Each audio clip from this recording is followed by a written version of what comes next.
এসেছি আমার অন্যতম প্রিয় পুজো সমাজসেবী সঙ্গে। চলুন ভিতরে যাই, ভিতরটা আপনাদের সাথে ঘুরে দেখাই। 80তম বর্ষে কিন্তু ওনাদের শিল্পী প্রদীপ দাস, আর এবারে ওনাদের থিম পথের পাঁচালী। চলুন ভিতরে যাই। এই যে এখানে আপনারা পথের পাঁচালী যে ইতিহাস 46-এর দাঙ্গা সেইটা দেখতে পাবেন, যেটা নিয়ে এবারে ওনাদের থিম পথের পাঁচালী। চলুন ভিতরটা একটু যাই। ঢুকেই কিন্তু আপনারা এরকম গাড়ির কিছু স্ট্রাকচার দেখতে পাবেন, যেটা পুরো লোহার তৈরি, লোহার বিম দিয়ে জাস্ট স্ট্রাকচার। এই প্যান্ডেলে কিন্তু বাংলার যে ইতিহাস সেইটা কিন্তু মানে বর্তমান এরকম বলতে হবে, পুরো ইতিহাসটাকে দেখানো হয়েছে। আর এই পাশে যদি দেখেন, এটা কিন্তু প্যান্ডেলের অংশ নয়, এটা পাশের বাড়ি, সেটাকেও কিন্তু প্যান্ডেলের একটা অংশ বানিয়ে নেওয়া হয়েছে। অসম্ভব সুন্দর একটা কাজ। এই যে ভিতরটা ঢুকলে আপনারা কিছুটা এইরকম দেখতে পাবেন। ব্যাকগ্রাউন্ড মিউজিক তো অবশ্যই চলছে, সুন্দর একটা পরিবেশ। আর এই যে আমি সামনের দিকটা আপনাদের নিয়ে যাব, তার আগে এই জায়গাটা দেখাই। এইখানে কিন্তু এটা কি আমি এখন নিজে বুঝতে পারছি না। আর এখানে কিন্তু দেয়ালের মধ্যে কাঠের ওপর প্যারিস টাইপের পুট্টি দিয়ে বিভিন্ন একটা শেপ দেওয়া হয়েছে, 3D একটা এমবসিং এরকম দেওয়া হয়েছে। এটা কিন্তু ইটের দেয়াল বোঝানো হচ্ছে। সামনে কিন্তু ইনস্টলেশনের কাজ এখনো চলছে, উপরটা কিছুটা এইরকম। আর মানে অসম্ভব সুন্দর একটা প্যান্ডেল আপনারা উইটনেস করতে পারবেন এখানে এলে। আর এটা হচ্ছে ওনাদের ঠাকুর, আমি জুম করে দেখাচ্ছি। এই যে এটা হচ্ছে এবার ওনাদের ঠাকুর, অসামান্য একটা ঠাকুর, অসাধারণ। পুটটার মধ্যে আপনারা পুরনো বাংলার কিন্তু ছাপ দেখতে পাবেন। মায়ের শাড়িটা যদি আপনারা লক্ষ্য করেন, তো সেটা কিন্তু সেই আটপৌড়ে শাড়ি সেরকম কিন্তু নয়। আগেকার দিনে মানে যুদ্ধের সময় যেমন ছিল, একটু লোয়ার মিডল ক্লাস মহিলারা যেমনভাবে শাড়ি পরতেন, ঠিক সেই রকম। আর সাথে দেখতে পাবেন এখানে কিন্তু আঁচলে একটা চাবি ঝুলছে, খুব সুন্দর লাগছে সেটা। মাকে এখানে অস্ত্র দেওয়া হয়নি, শুধু ত্রিশূলটাই আছে। বাকি হাতগুলো হয়তো ফাঁকাই থাকবে, শুধু ত্রিশূলটাই থাকবে, আর কিছু থাকবে না। তো এই হচ্ছে আমাদের এবারে প্রতিমা। ব্যাকগ্রাউন্ডটাও সুন্দর। ওপরে একটু কাজ বাকি আছে, ওনারা করার চেষ্টা করছেন যত তাড়াতাড়ি সম্ভব। তো পুরো প্যান্ডেলটা যেটা এইরকম।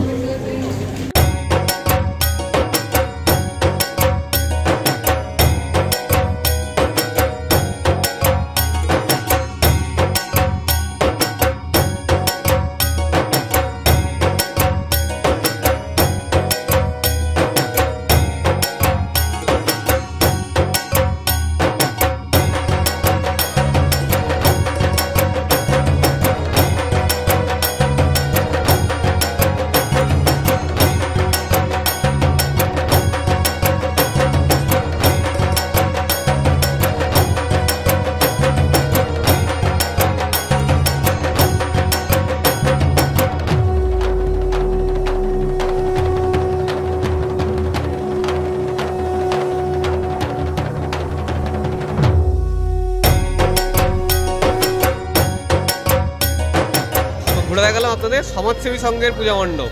তো প্যান্ডেলের কাজ কিছুটা বাকি আছে, সেই জন্য সেভাবে দেখাতে পারলাম না। ঠাকুরের সামনেই কাজ চলছিল, যতটা পেরেছি দেখিয়েছি। তো চলুন পরের ভিডিওতে চলে যাই। এর সাথেই কিন্তু আরেকটা ক্লাব আপনাদের দেখাবো, তো গেস করুন কোন ক্লাব, সেটাও কিন্তু মাসাটে আছে। সমাজসেবীর পর আমি চলে এসেছি এখন ত্রিধারাতে, ঠিক রাস্তার ওপারে। এই পাশে সোজা রাস্তাটা কিন্তু রাসবিহারী অ্যাভিনিউ ক্রস করে বালিগঞ্জ কালচারাল সমাজসেবীর দিকে যায়, ঠিক তার ওপরেই ত্রিধারায় চলে এসেছি। ত্রিধারার এবারে থিম চলো ফিরি। দেখতেই পাচ্ছেন অসাধারণ সুন্দর একটা মণ্ডপ।